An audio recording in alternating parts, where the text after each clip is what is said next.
Ukraine அரசாங்கம் Kursk பிராந்தியத்துல மீண்டும் ஒரு சடன் அஃபென்சிவ் அப்படிங்கறத ஆரம்பிச்சிருக்காங்க.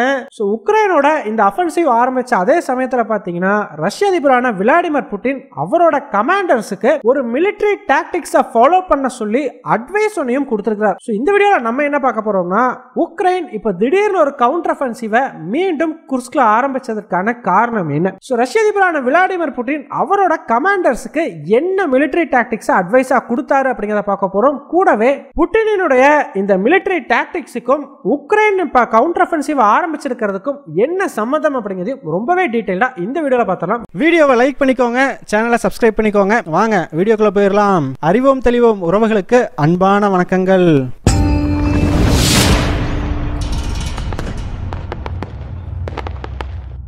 முதல் விஷயமா ரஷ்யாவுக்கும் உக்ரைனுக்கும் இடையிலான மோதல்ல குர்ஸ்க் பிராந்தியத்துல இனிமேல் உக்ரைனால பெருசா எதுவுமே செய்ய முடியாதுன்னு சொல்லி எல்லாருமே நினைச்சுக்கிட்டு இருந்த சமயத்துல நேற்று உக்ரைன் அரசாங்கம் மீண்டும் குர்ஸ்க்ல ஒரு சடன் அஃபென்சிவ் அப்படிங்கறத ஆரம்பிச்சிருக்காங்க. ஸோ உக்ரைனோட இந்த அஃபென்சிவோட நோக்கம் பார்த்தீங்கன்னா மேலும் மேலும் ரஷ்யாக்குள்ள நுழையிறது கிடையாதுங்க. இவ்வளவு நாட்கள், அதாவது எப்போ குர்ஸ்கில் ரஷ்யா ஒரு அஃபென்சிவ் ஆரம்பிச்சாங்களோ அதுல இருந்து இன்னைக்கு வரைக்கும் பல இடங்களையும் மீண்டும் ரஷ்யா கிட்ட உக்ரைன் இழந்துட்டாங்க. ஸோ இப்போ இந்த இழந்த இடங்களையெல்லாம் மீண்டும் கொஞ்சமாச்சும் ரீகேப்சர் பண்ணிட முடியாதா அப்படிங்கிற ஒரு எண்ணத்தோட தான் உக்ரைன் இந்த கடைசி நிமிடத்தில் அஃபென்சிவ் அப்படிங்கிறத ஆரம்பிச்சிருக்கிறாங்க. உக்ரைனை பொறுத்த வரைக்கும் குர்ஸ்க்ல இது அவங்களோட லாஸ்ட் ஹோப் அப்படின்னே சொல்லலாங்க. ஸோ இந்த சடன் அஃபென்சிவின் விளைவா உக்ரைன் பார்த்தீங்கன்னா சில இடங்கள்ல குர்ஸ்க்ல கொஞ்சம் முன்னேறி இருக்கிறாங்க. ஆனா அதே சமயம் ரஷ்யாவும் பார்த்தீங்கன்னா இந்த அஃபென்சிவை டக்குன்னு அனலைஸ் பண்ணிட்டு ரஷ்யாவும் ஒரு கவுண்டர் அஃபென்சிவ் அப்படிங்கிறது இப்ப நடத்திக்கிட்டு வரதா சொல்லப்படுது. இதனால இந்த குர்ஸ்க் பிராந்தியத்துல இப்போ ரொம்பவே இன்டென்ஸான ஃபைட்டிங் அப்படிங்கிறது பல இடங்கள்லயும் நடந்துகிட்டு வருதுங்க. ஸோ இந்த இடத்துல தாங்க நம்ம எல்லாத்துக்குமே ஒரு மிகப்பெரிய டவுட் ஒன்று வரும். இப்போ ஆரம்பிச்ச அஃபென்சிவை உக்ரைன் இன்னும் கொஞ்சம் முன்னாடியே ஆரம்பிச்சிருந்தா ரஷ்யா கிட்ட இவ்வளவு பெரிய இடத்தை மீண்டும் அவங்க குர்ஸ்க்ல இழந்திருக்க மாட்டாங்கல்ல அப்படின்னு கேட்டீங்கன்னா, ஆக்சுவலா உக்ரைன் இப்போ குர்ஸ்க்ல அஃபென்சிவை ஸ்டார்ட் பண்ணதுக்கு காரணம் குர்ஸ்கை பிடிச்சி வைக்கணும் அப்படிங்கிறதுக்காக இல்லை. அதுக்கு பதிலாக இது ஒரு டைவர்ஷன் டாக்டிக்ஸ் அப்படிங்கிற மாதிரியும் சொல்லப்படுதுங்க. ஆக்சுவலா நம்ம எல்லாருக்குமே ரொம்பவே நல்லா தெரிஞ்ச விஷயம் தான், கிட்டத்தட்ட ஒரு 5-6 மாதங்களுக்கு முன்னாடி உக்ரைன் குர்ஸ்க்ல ஒரு சர்ப்ரைஸ் அஃபென்சிவ் ஆரம்பிச்சதுக்கு முக்கிய காரணமே பொக்ரோவோஸ்க்ல ரஷ்யா ரொம்ப ஃபாஸ்டா முன்னேறி வர்றாங்க, அவங்கள டைவர்ட் பண்ணணும் அப்படிங்கிறதுக்காகவே இந்த ஒரு சர்ப்ரைஸ் அஃபென்சிவை நடத்தியிருக்கிறோம் அப்படிங்கிற மாதிரி உக்ரைன் சொல்லியிருந்தது. ஸோ என்னதான் உக்ரைனோட இந்த டைவர்ஷன் டாக்டிக்ஸ் பெரிய அளவுக்கு வேலை செய்யல அப்படின்னாலும் இப்ப மீண்டும் அதே காரணத்துக்காக தான் இதே டைவர்ஷன் டாக்டிக்ஸ் அப்படிங்கிறத குர்ஸ்க்ல மீண்டும் உக்ரைன் பயன்படுத்துறதா சொல்றாங்க. காரணம் என்ன அப்படின்னு பார்த்தீங்கன்னா, ரஷ்யா மறுபடியும் பொக்ரோவோஸ்க்ல ரொம்ப வேகமாக முன்னேற ஆரம்பிச்சிருக்கிறாங்க. நம்ம ஆல்ரெடி ஒரு வீடியோவில் ரொம்பவே டீட்டெயில்டாக பார்த்துருந்தோம். ரஷ்ய அரசாங்கம் பொக்ரோவோஸ்க்குள்ள நேரடியாக நுழையாம அதற்கு பதிலாக பொக்ரோவோஸ்கினுடைய தெற்கு பக்கமாக ரஷ்ய படைகள் முன்னேறிட்டு இருக்கிறாங்க அப்படின்னு சொல்லி. ஸோ இதன் மூலமா நகரத்துக்குள்ள போறதை அவாய்ட் பண்ணிட்டு தெற்கு பக்கமா இருக்கக்கூடிய கிராமங்களை கேப்சர் பண்ணிட்டு ரஷ்யா முன்னேறிட்டே வருது. நேற்று கூட பாத்தீங்கன்னா சின்ன சின்ன கிராமங்களை ரஷ்யா கேப்சர் பண்ணியிருந்திருக்குது. ஸோ சிம்பிளா சொல்லணும் அப்படின்னா பொக்ரோவோஸ்கினுடைய தெற்கு பக்கம் ரஷ்யா தொடர்ந்து முன்னேறிக்கிட்டே வந்துகிட்டு இருக்கிறாங்க. அதே சமயம் பொக்ரோவோஸ்கினுடைய வடக்கு பக்கம் பாத்தீங்கன்னா ரஷ்யா கிட்ட கடந்த ஒரு மாதமாவே பெருசா எந்த ஒரு முன்னேற்றமுமே இல்லைங்க. தொடர்ந்து எந்த இடத்துல இருந்தாங்களோ அதே இடத்துலயே தான் நின்றுகிட்டு இருக்கிறாங்க. ஆனா நேற்று பாத்தீங்கன்னா பொக்ரோவோஸ்கினுடைய வடக்கு பக்கமா இருக்கிற ரஷ்யாவோட 41st பெட்டாலியனுக்கு ஒரு உத்தரவு அப்படிங்கிறது போயிருக்குது. அது என்ன உத்தரவு அப்படின்னு பாத்தீங்கன்னா, பொக்ரோவோஸ்கினுடைய வடக்கு பக்கம் ஒரு அஃபென்சிவை ஸ்டார்ட் பண்ணுங்க அப்படிங்கறதுதான். ஸோ இவ்வளவு நாட்களா பாத்தீங்கன்னா இவங்க ரீக்ரூப் பண்ணிட்டு இருந்தாங்க. ஸோ இந்த வடக்கு பக்கமா இருந்தவங்க இப்போ அவங்க ரெடி ஆயிட்டாங்க. ஸோ இப்போ பொக்ரோவோஸ்கினுடைய வடக்கு பக்கம் இருந்தும் ரஷ்யா ஒரு அஃபென்சிவை ஸ்டார்ட் பண்ண போகுது. ஸோ இந்த அஃபென்சிவ்ல ரொம்பவே முக்கியமான விஷயம் என்ன அப்படின்னு பார்த்தீங்கன்னா, ரஷ்ய அதிபரான விளாடிமிர் புட்டினே பர்சனலாக இங்கே இருக்கக்கூடிய கமாண்டர்ஸ்க்கு ஒரு உத்தரவுங்கிறத கொடுத்துருக்கிறதா நம்பப்படுது.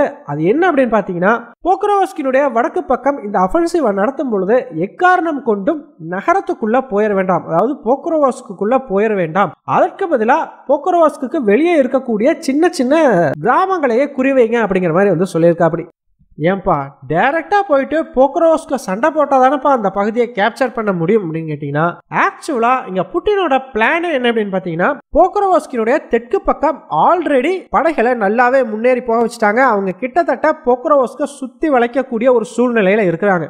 அதே மாதிரி இப்ப பொக்ரோவோஸ்கினுடைய வடக்கு பக்கம் இருக்கிறவங்களும் அந்த நகரத்தை அவாய்ட் பண்ணிட்டு பொக்ரோவோஸ்க சுத்தி போகணும். ஏன்னா உக்ரைனை பொறுத்த வரைக்கும் போக்ரோவோஸ்க்ல ஒரு வலுவான டிஃபென்ஸ் அப்படிங்கறத ரெடி பண்ணியிருப்பாங்க. காரணம் ரஷ்யா இன்னைக்கு நேத்துல கிட்டத்தட்ட 3 மாதங்களா இந்த போக்ரோவோஸ்கை நோக்கி வேகமா முன்னேறிக்கிட்டே இருக்கிறாங்க.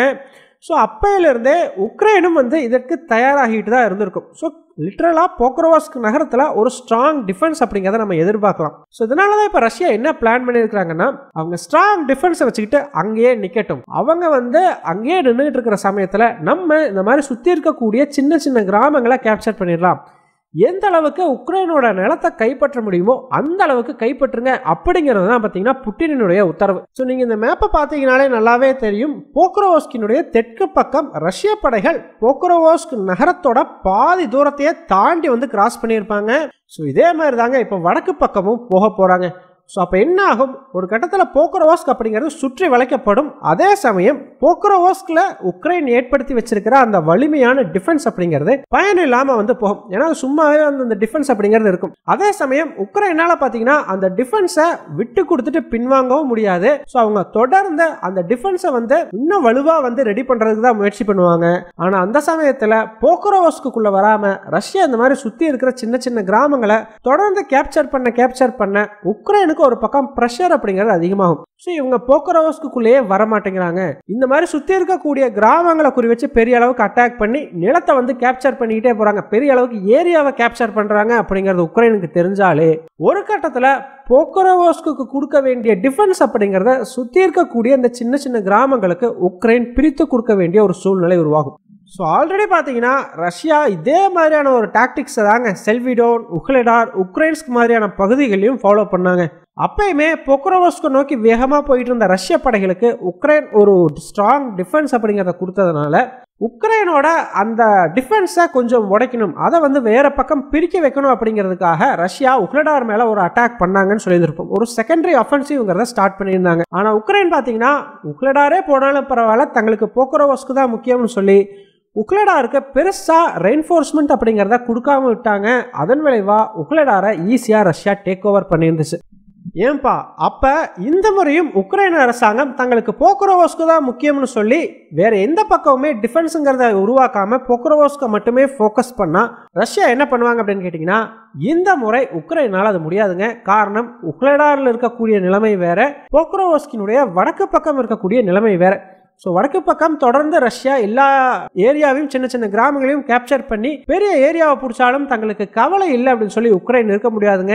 ஏன்னா ஒரு கட்டத்தில் இந்த மாதிரி தொடர்ந்து ரஷ்யா கேப்சர் பண்ணிக்கிட்டே போனாங்கன்னா உக்ரைன் போக்ரோவோஸ்க்ல இருக்கிறதுக்கான ஒரு தேவை அப்படிங்கிறதே இல்லாமல் போயிடும். ஸோ ஆட்டோமேட்டிக்காக உக்ரைன் படைகளே வாலண்டியராக பின்வாங்க வேண்டிய ஒரு சூழ்நிலை உருவாகிடும். ஸோ அதனால உக்ரைனால இந்த முறை அப்படி இருக்க முடியாது. போக்ரோவோஸ்க்கு கொடுக்க வேண்டிய அந்த டிஃபென்ஸ்ல கொஞ்சத்தை பிரித்து கொடுக்க வேண்டிய சூழ்நிலை உருவாகும். ஸோ இந்த ஒரு சூழ்நிலை உருவாகிற வரைக்கும் ரஷ்ய படைகள் வெயிட் பண்ணுவாங்க.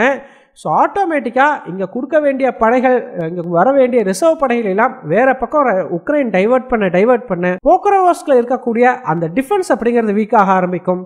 அப்படிப்பட்ட ஒரு சமயத்தில் பார்த்தீங்கன்னா ரஷ்ய படைகள் 3 டைரக்ஷனில் நிற்பாங்க.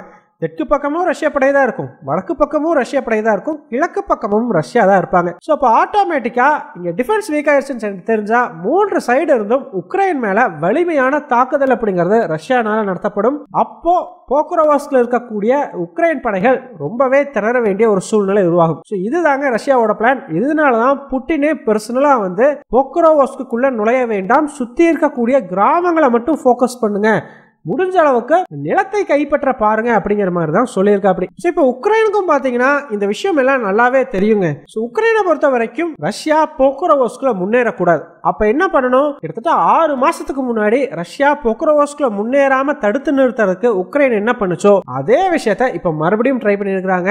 அதுதான் குர்ஸ்க் அஃபென்சிவ். ஸோ அப்போ குர்ஸ்க்குள்ள முதல் முறையா நுழைஞ்சிருந்தாங்க, இப்போ குர்ஸ்க்குள்ளேயே தான் இருக்கிறாங்க. ஆனா மறுபடியும் ஒரு கவுண்டர் அஃபென்சிவ் ஸ்டார்ட் பண்ணியிருக்காங்க. ஸோ இதன் மூலமா போக்ரோவோஸ்க்ல முன்னேறக்கூடிய ரஷ்ய படைகளோட ரஷ்யாவோட அந்த போக்கஸ் அப்படிங்கறத குர்ஸ்க் பக்கமா திருப்பலாம் அப்படிங்கறது உக்ரைனுடைய எண்ணம்னு சொல்லப்படுது. கண்டிப்பா குர்ஸ்க்ல ஒரு அஃபென்சிவ் நடந்தா ரஷ்யாவுக்கு கொஞ்சம் பிரஷர் ஜாஸ்தியா தாங்க இருக்கும். காரணம் என்ன அப்படின்னு பாத்தீங்கன்னா, உக்ரைன் முக்கியமா இந்த அஃபென்சிவ் நடத்துறதே குர்ஸ்கினுடைய வடக்கு பக்கம், அதாவது ரஷ்யாக்குள்ள இன்னுமே எக்ஸ்ட்ராவா நுழையிற மாதிரிங்க.